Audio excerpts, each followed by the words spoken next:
everybody, it's me, Timmy Flyersguy, and welcome to a special Monday edition of the Timmy Flyersguy podcast. I'm your host, Timmy Flyersguy, and man, what a wild week for wrestling it's been. We had one return after another. We just had CM Punk make his return. After 7 years, CM Punk is finally back in a wrestling ring. And CM Punk was signed to AEW. And in my opinion, this was a great moment. Just to see CM Punk come out there and just hear Colton's personality again. It just brought back so many memories. I'm happy to see that CM Punk is back. It's been a long time coming, and I hope that Tony Khan gives CM Punk a good push. I really do, and I'd love to see that. It'd be amazing.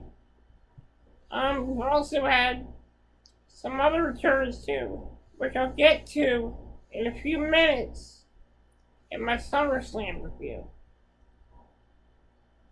And my NXT Takeover review as well. Okay, now that that's been done, like I said, a lot of big returns to the wrestling ring. Yeah, with that said, I just want to give you a little disclaimer before I do this review of SummerSlam and NXT Takeover. I don't remember what order the matches were in SummerSlam, so please bear with me.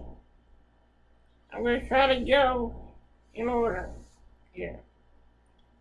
First match, RK Bro versus AJ Styles and Omos for the Raw Tag Team Championship.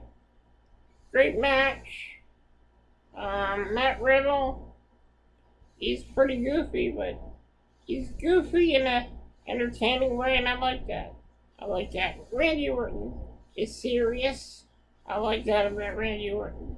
Him and Riddle are an odd couple. I would have to say they're like the team Hell No of 2021. Except they get along. Great finish. Great moves. Omos was dominating for the most part.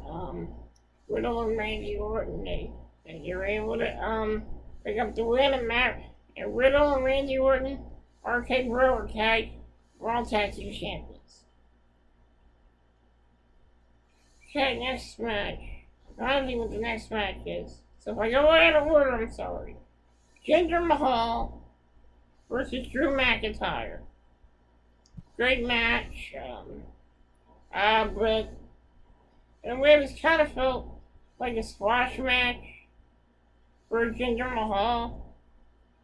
Like, it looked like Jinder Mahal was back to jobbing again. And Jinder Mahal, he gets hit with the Claymore. 1, 2, 3. Drew McIntyre wins. This match was quick. Next match for the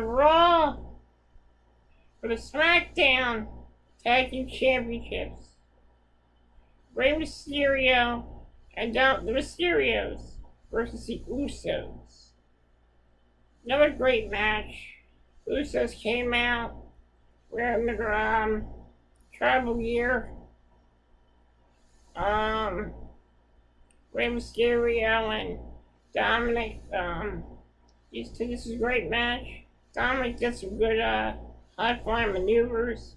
Rey Mysterio did some good high-flying maneuvers. I love the way they paid homage to Eddie Guerrero. That was great. Match ended, Usos, with Usos Splash. The other match, they beat the Mysterios. I was expecting a Dominic Mysterio heel turn. I was waiting, and it didn't happen. So maybe maybe on SmackDown, maybe we'll see Dominic turn heel, hopefully.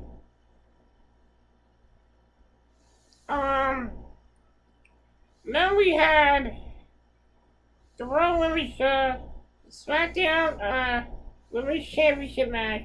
Bianca Belair versus Sasha Banks. Although I was confused. It was supposed to be Bianca Belair versus Sasha Banks.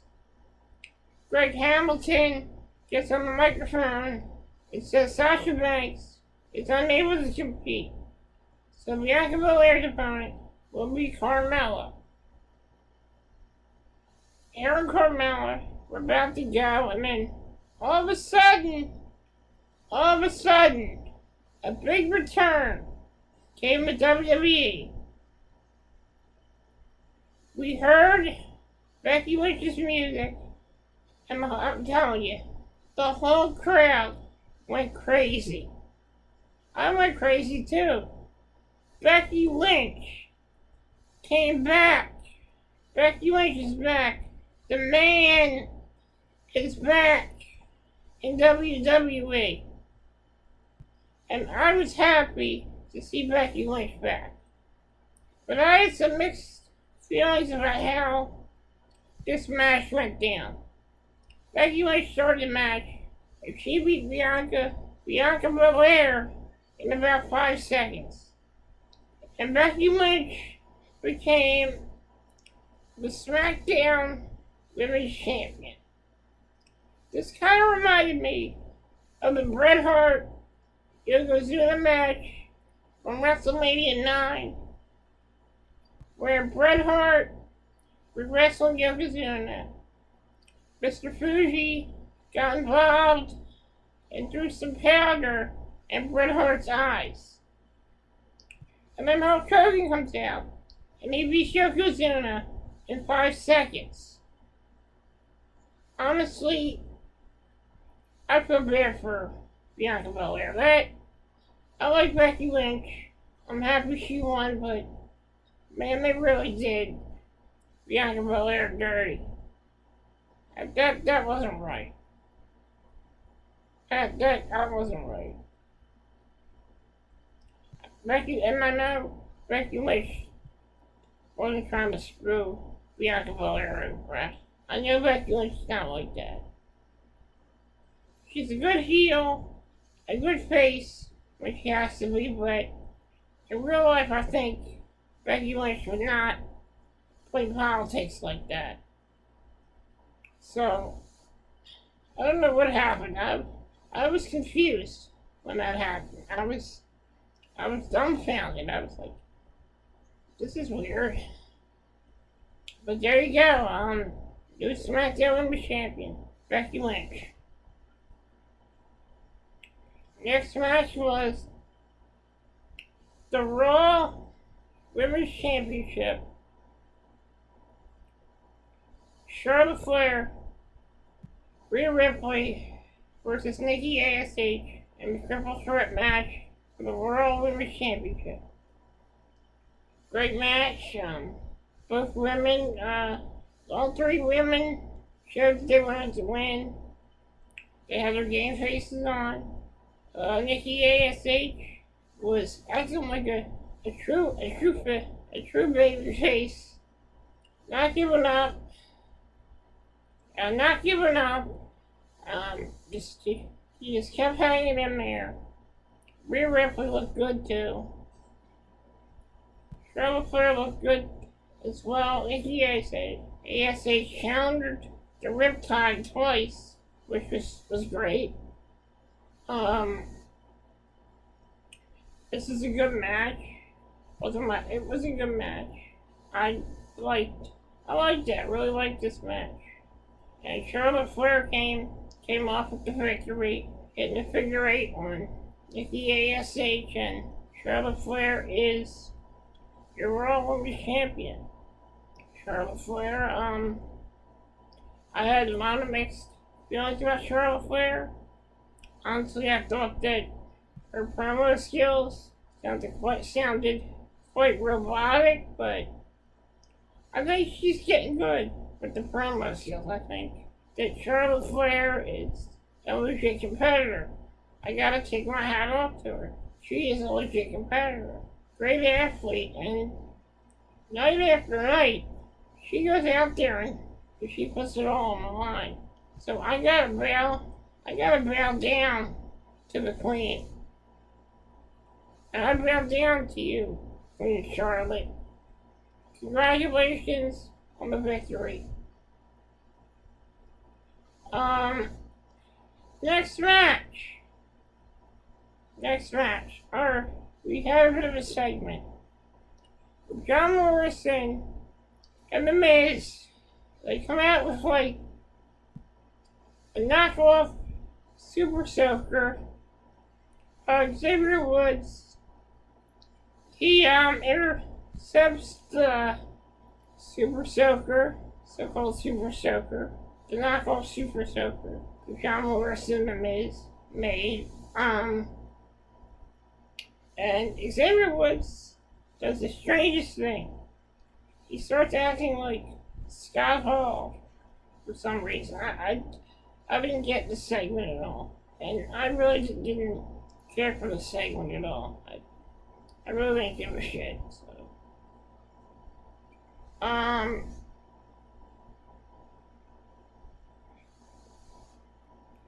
next match, Edge versus Seth Rollins. Great match. The entire arena popped when Edge came out to the Rude theme song. I always loved the Rude. They're my favorite faction back during the Attitude Era.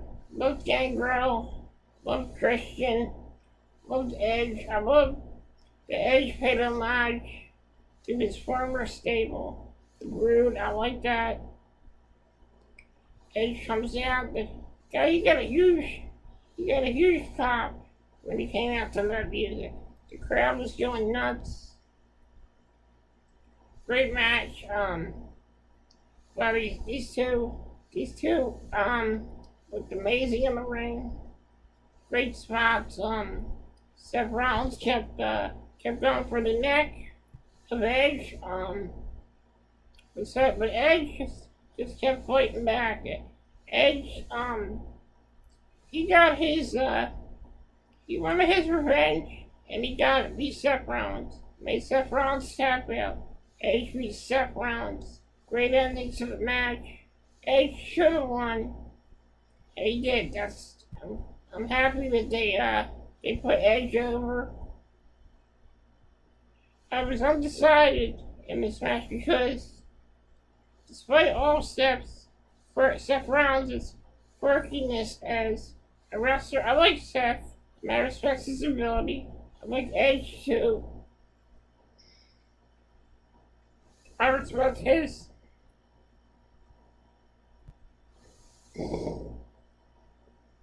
ability as well. This was a great match. I have no complaints about this match. Our next match is for the WWE Championship. Goldberg versus Bobby Lashley. This was a great match. I was expecting this to be a quick match. I was expecting a spear, jackhammer, it's all over but now.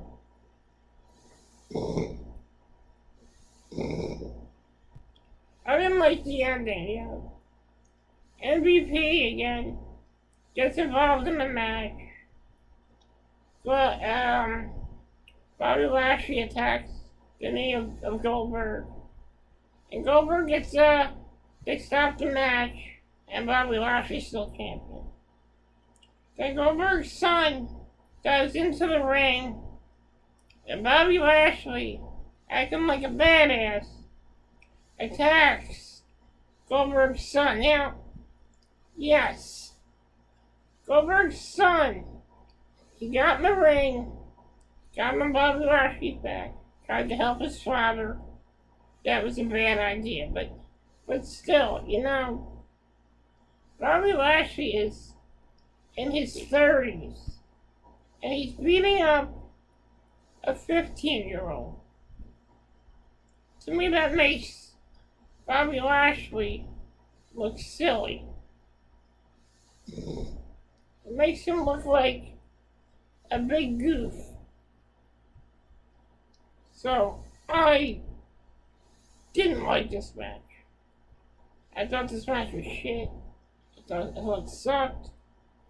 And I thought that the ending was too predictable. Now we get to our main event match. Our main event match, Roman Reigns versus John Cena. John Cena is the challenger. Roman Reigns is the champion. This was a great match. Well, actually, no. This match was so predictable. I mean, you knew that Roman Reigns was going to win.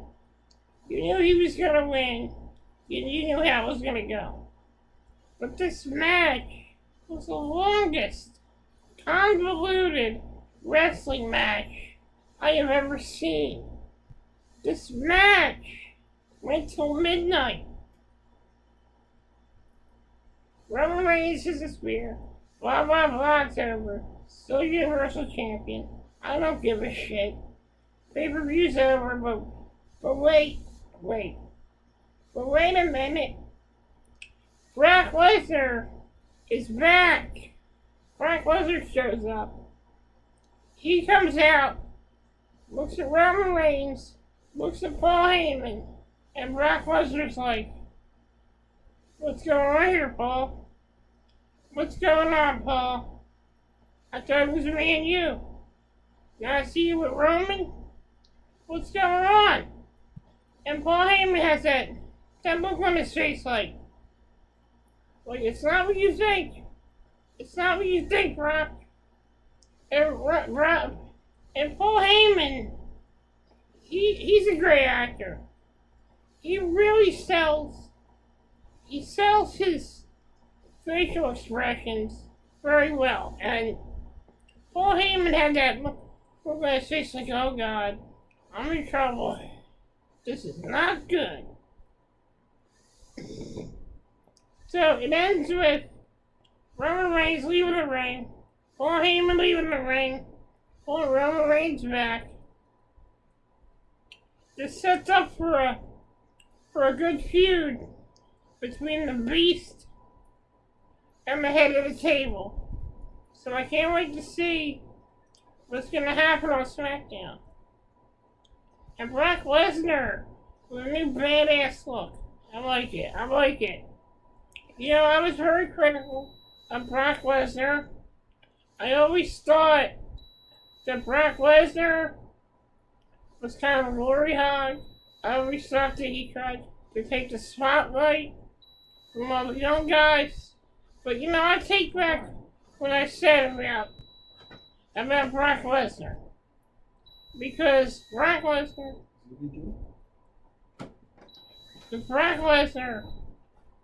he's a great guy. Great wrestler. He's got a great moveset. And Brock Lesnar he's gonna be a beast for a while.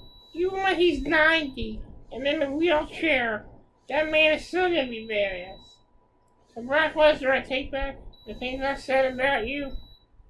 And I can't wait to see what but you do it around the rings. Yeah, moving on. We get to my review of NXT Takeover. I apologize for the beeping, everyone. That is my 2 feet to speaker right now, so I'm gonna call my mom in here real quick. Hey, Mom! Yeah. You turn the 2 feet off. What? 2 feet's beeping. So I'm gonna turn that off. I asked you, what are you on there? You say yes. I'm gonna turn this off. I'm gonna turn the. Why is it beeping though? I'm gonna turn the 2 feet off, everyone. So please bear with me here. Why is it beeping? It's not finished yet. Brianna, don't sue me. No, it's not. Okay, so now moving on. I want to get to my review of NXT. I want to get to my review of NXT Takeover. I'm sorry, I got a lot of people in here, but we got an emergency here. Yeah, I'm gonna get to my NXT Takeover review. This is a great pay-per-view. Pay-per-view starts out with Cameron Grimes versus LA Knight. And there's a stipulation. If Cameron Grimes wins, he's free of being LA Knight's butler. But if LA Knight wins, the $1 Million Man, Ted DiBiase, has to be LA Knight's butler. This match had a good story, kind of ridiculous they had to use Ted DiBiase the way they used him in the storyline. But all around, this match was okay. It was a 5-star match, but it was okay. I mean, Cameron Grimes showed that he could be a good babyface, a good baby face the crowd can get behind. And I like that. LA Knight plays a good heel, a good smart ass, chicken shit heel. I like that. This match was great. Cameron Grimes ends the match with the cave-in, gets the 1, 2, 3, and Cameron Grimes, and kiss my ribs. Cameron Grimes be LA Knight. So Ted DiBiase is officially the manager of Cameron Grimes. I like this. I think they're a good fit. I didn't like the way they were using DiBiase in the storyline, but they're a good fit. It works out. I like it. I think they're a good pair.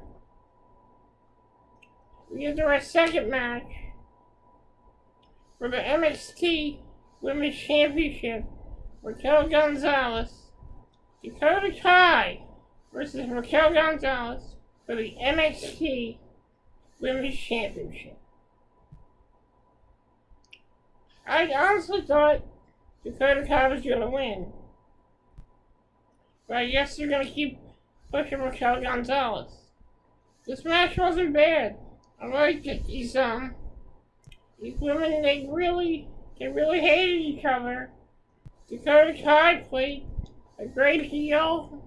Raquel Gonzalez, I think they're making her a babyface. So I like that, and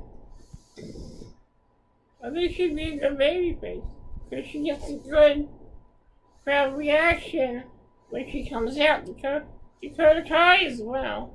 She's a good heel. So this match is pretty good. Dakota Kai went for her move. That kick into the corner. Went for the pin. Raquel kicked out. And Raquel, she retained the NXT Women's Championship. Still champion, Raquel Gonzalez. But I wonder if this feud between her and Dakota Kai is over, I guess. We'll have to find out this Tuesday on NXT. Our next match, which was a match I was dying to see, I've been waiting to see. It was Walter, Ilya Dragunov versus Walter for the XT Championship, Part 2. This is a great match. Two badasses. Walter's a badass. Ilya Dragunov's a badass. This was a great match. These two beat the hell out of each other. This match wasn't the match for the faint of heart. This was a long match, too, and in my opinion, this match should have been the main event because it was that good. These two literally beat the hell out of each other. Dragunov kept going for the head, kept kicking Walter in the head, kept hitting Walter with them right hands and them chops. Dragunov, man, he can really punch you. And those uppercuts that he hits you with, they're vicious. And Walter, man, he was hitting them hard too. These two were just destroying one another. Chop after chop. It was like a chop fest in that ring. Dragunov goes for torpedo, Moscow. Walter kicks out. Walter goes for his power bomb. Ilya Dragunov kicks out. Walter goes for the diving headbutt. Dragunov kicks out again. Dragunov goes for another torpedo, Moscow. Walter kicks out again. Man, the smashes. I love this match. This is my favorite match on the card. I absolutely was enamored by this match. This match was great. In my opinion, that match deserved 5 stars. Maybe even more than 5 stars. That match was incredible. Because that match, it told a story. It was two guys going to beat the hell out of each other for a championship. In my opinion, that's what wrestling should be about. A wrestling match should tell a story. It should have a beginning, a middle, and an end. And this match was great. It had a good beginning, a good middle, and a good end. This was a great match, and I want to show my respect to Walter and Ilya Dragunov. Way to go, boys. That was a great match. Ilya Dragunov goes for submission hold. Walter taps out. And and there you have it, folks. Your new NXT UK champion, Ilya Dragunov. After the match, Dragunov gets interviewed. Dragunov has welts all over him after that match. And, man, the expression he had on his face, he really sold it well. He was happy he won, and these two just literally destroy each other. And that's what a wrestling match should be. I really enjoyed this match. And I hope that these guys, I hope they go at it. I hope they go again. I'd like to see that.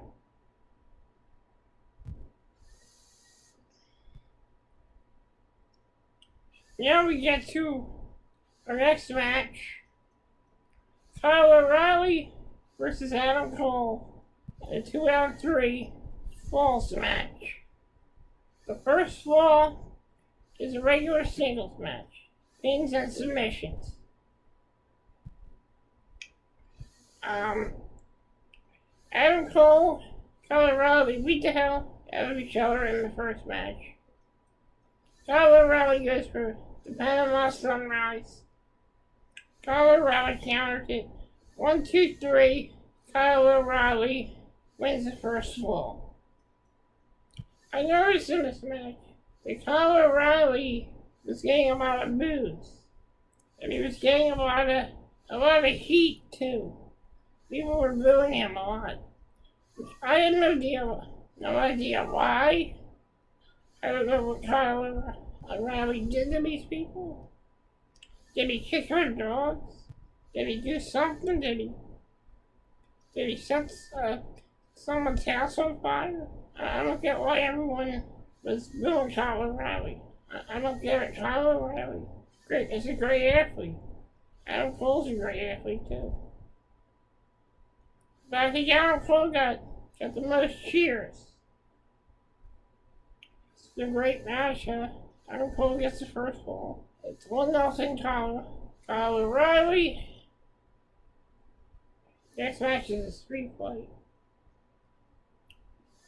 These two were hitting each other with all kinds of weapons. Kyle O'Reilly gets the trash can, puts it on Adam Cole's head.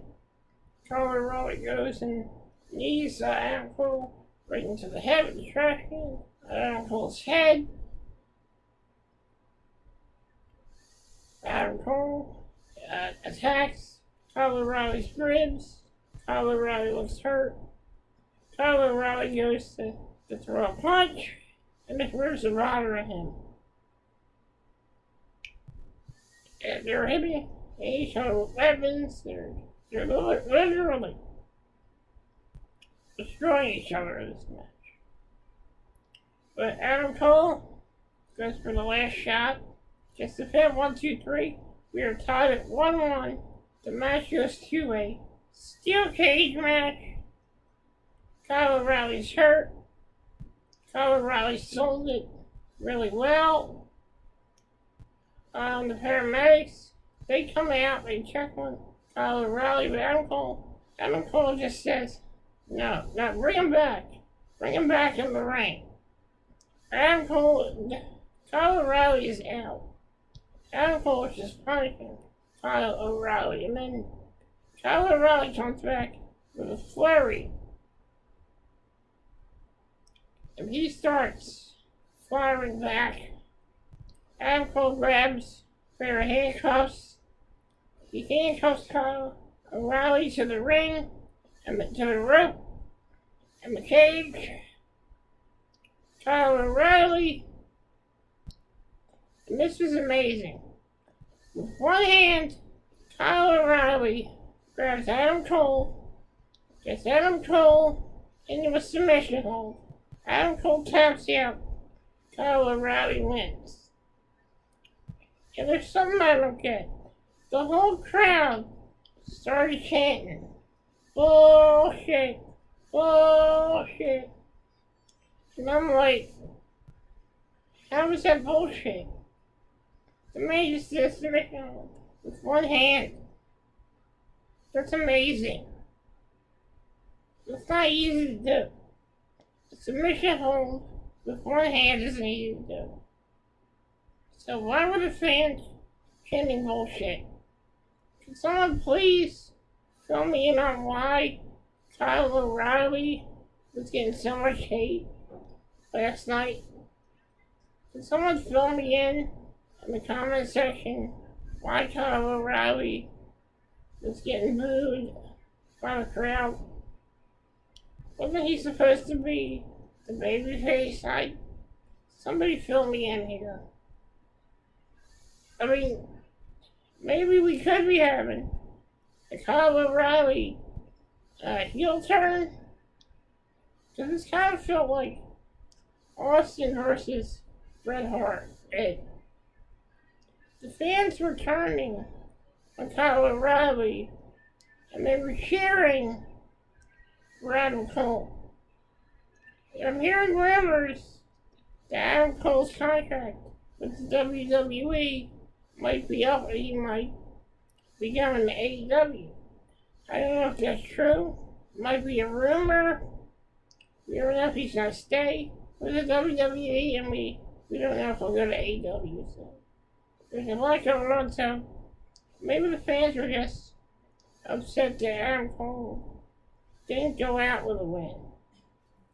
And I know how I feel. We know how you guys feel. You have the right to chant whatever you want, you can chant. Bullshit or whatever. So being a wrestling fan is, you have the freedom to chant whatever you want to chant. You pay the ticket, you should be allowed to express yourself whichever way you want to. So I'm not mad at the fans. I'm not going to criticize them. I just don't understand like how O'Reilly was getting so much hate.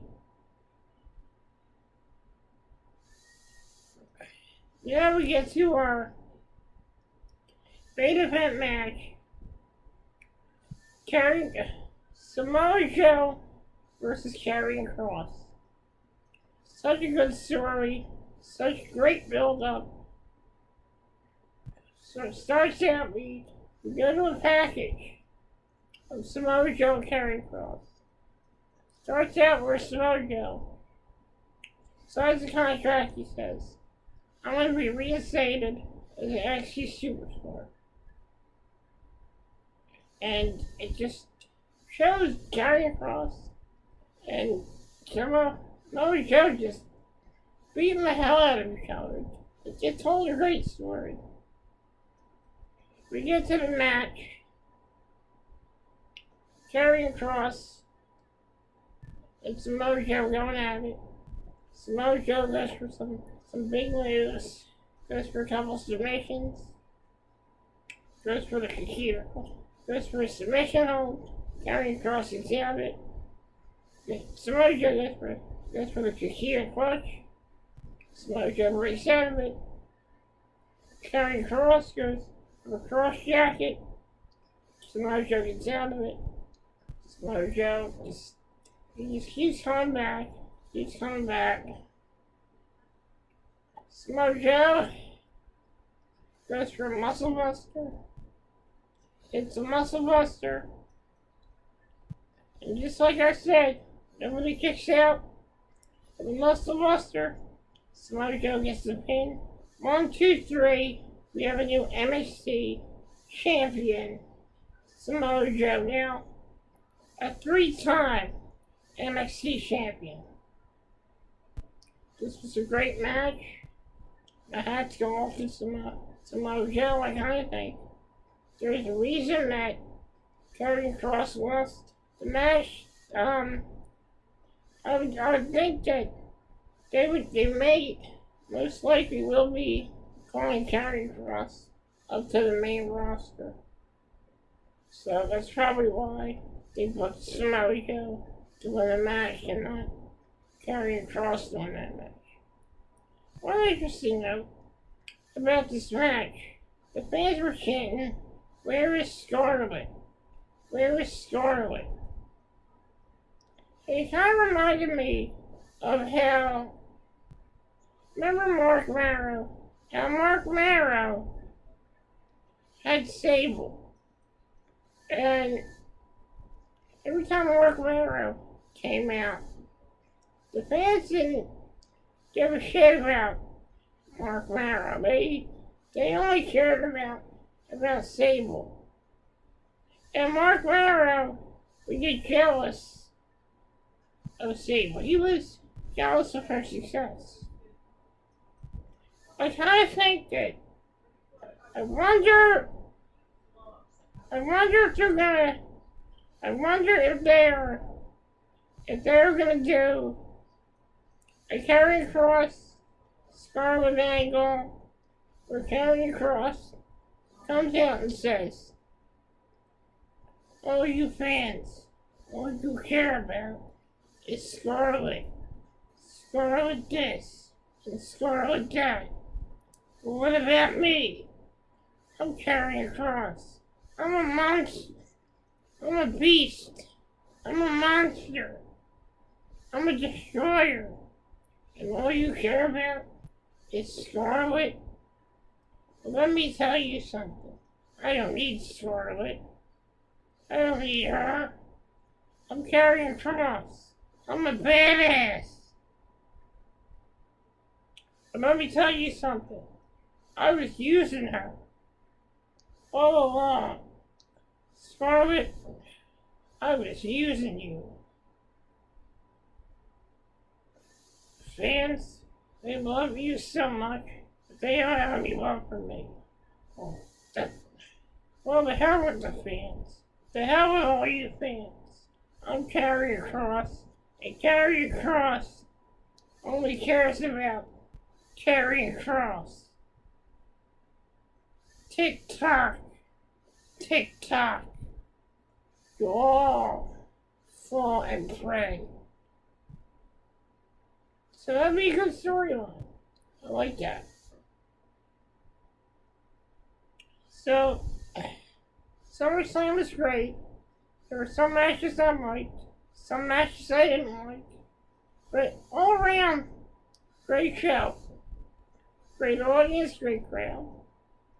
So much energy in the crowd. And I really enjoyed it. And I see Takeover, I really enjoyed that too.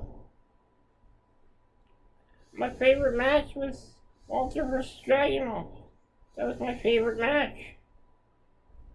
I hope that when they have the NXT awards, I hope that that match is nominated for Match of the Year. I really do. I really do. Now, moving on, let's get to some Flyers news.